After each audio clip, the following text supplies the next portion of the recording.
What do inflammation, gut health, and brain function all have in common? They can all be affected by the foods that we choose to eat.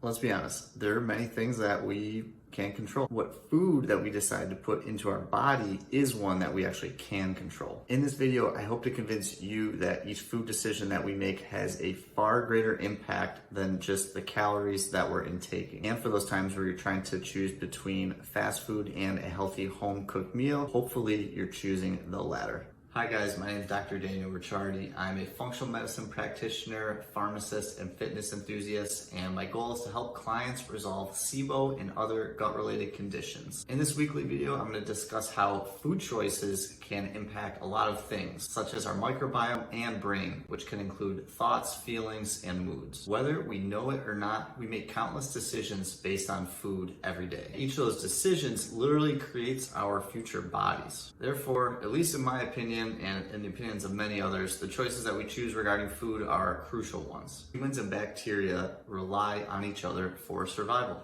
Humans provide bacteria with one, a place to live, and two, food in order to stay alive. And on the other hand, bacteria help humans with digesting food that they could not digest on their own, producing different nutrients such as vitamin B12 and short-chain fatty acids, and also calms the immune system. Microorganisms live on literally every single surface of the human body. Inside of the human body are hundreds of trillions of microorganisms and bacteria. Most of them are located in the large intestines. Human cells are so outnumbered by bacteria cells, it's estimated that there are 100 bacterial cells for every one single human cell. Our bodies have evolved over thousands of years, not just to tolerate the presence of bacteria, but also to rely on their presence in order to survive and flourish. Some of these microorganisms are just, quote, you'd say the extras in the movies. They're just kind of taking up space, which is important in its own right, but they're not really providing much noticeable benefit, but they're also not providing much noticeable harm. There's also other bacteria that are clear pathogens, and if there's an overgrowth of the quantity of this bacteria, it can be very detrimental to our health. And finally, there are some species that are the,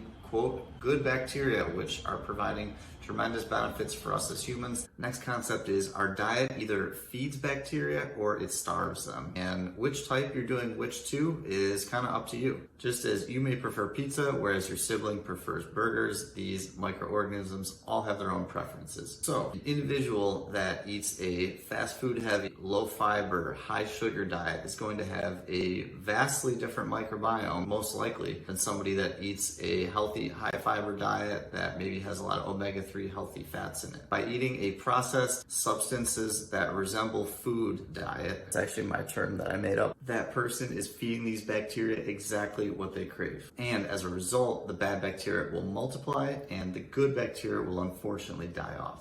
An example of this is a bacteria called Faecalibacterium prausnitzii. This bacteria thrives in a high fiber diet and it basically starves to death in a low fiber diet. Studies have shown that having sufficient levels of this bacteria are actually associated with having lower levels of irritable bowel disease, Crohn's disease, and even colorectal cancer. The next concept I wanted to convey is that bacteria in our gut can send messages directly to our brains. In fact, there's actually more information transferred afferently, which means from the gut to the brain, than efferently, which is from the brain down to the gut. This means that our brain is literally making decisions, having thoughts, feeling emotions based on the information that is going on and being passed to it from the gut. Because of this, the gut is actually referred to sometimes as the second brain. This second brain sometimes may involve bacteria in it, not so politely asking for what they want. This kind of manifests where you're thinking, don't talk to me until I get this iced latte. You ever notice how if you eat a poor diet for a week or so, it seems like you really want to continue doing that instead of trying to correct it? This is one of the dynamics at play. Next concept is processed food can actually affect the body the same way a toxin would, or the same way a harmful bacteria would. This includes activating the immune system in ways and during times that we don't actually want it to. About 2/3 of our body's immune system is actually found right there in the small intestines. It lays directly beneath a single layer of cells that lines the small intestines called the epithelium. The immune system's job is to survey every single piece of food that travels through the small intestines and make the determination, is this object safe to be in our body, or is this harmful to us, and as a result, we need to form an immune response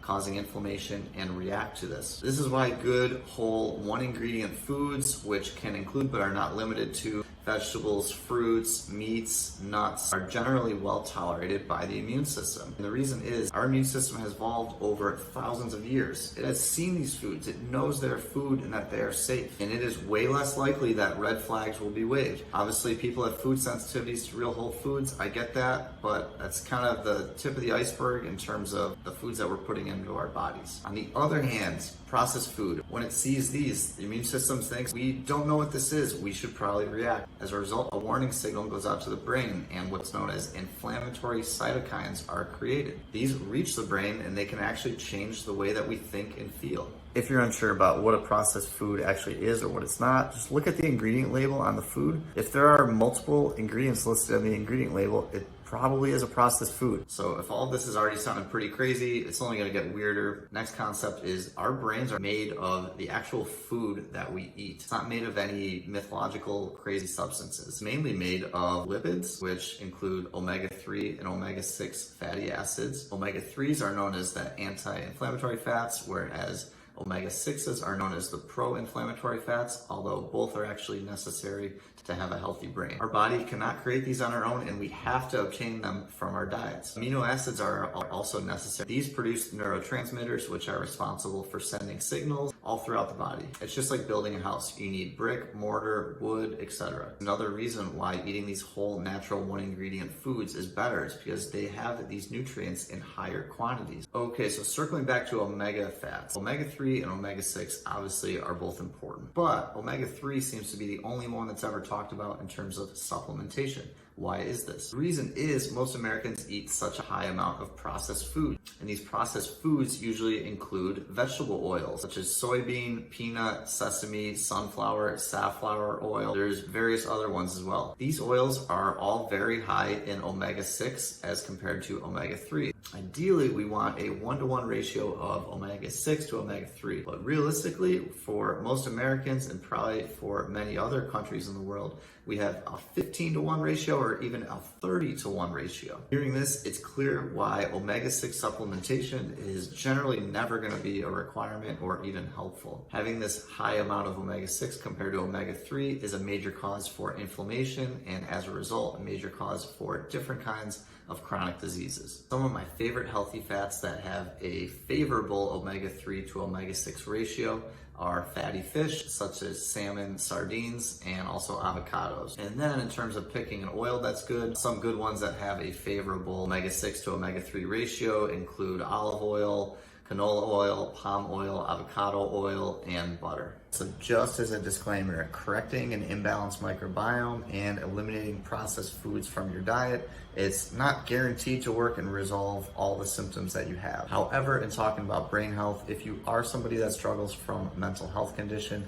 I would strongly suggest that you at least investigate these two root causes and try to address them. All right, so a quick summary for you. I have 4 points. First is each food that you eat actually causes a slight change in your microbiome. So ask yourself when you're eating, am I watering the flowers or watering the weeds? Number 2, our microbiome can literally tell our brain what we are thinking and feeling. Third is processed food can cause the same inflammatory response as an actual bacterial infection. And lastly is our brain is actually composed from the literal nutrients from the food that we're eating.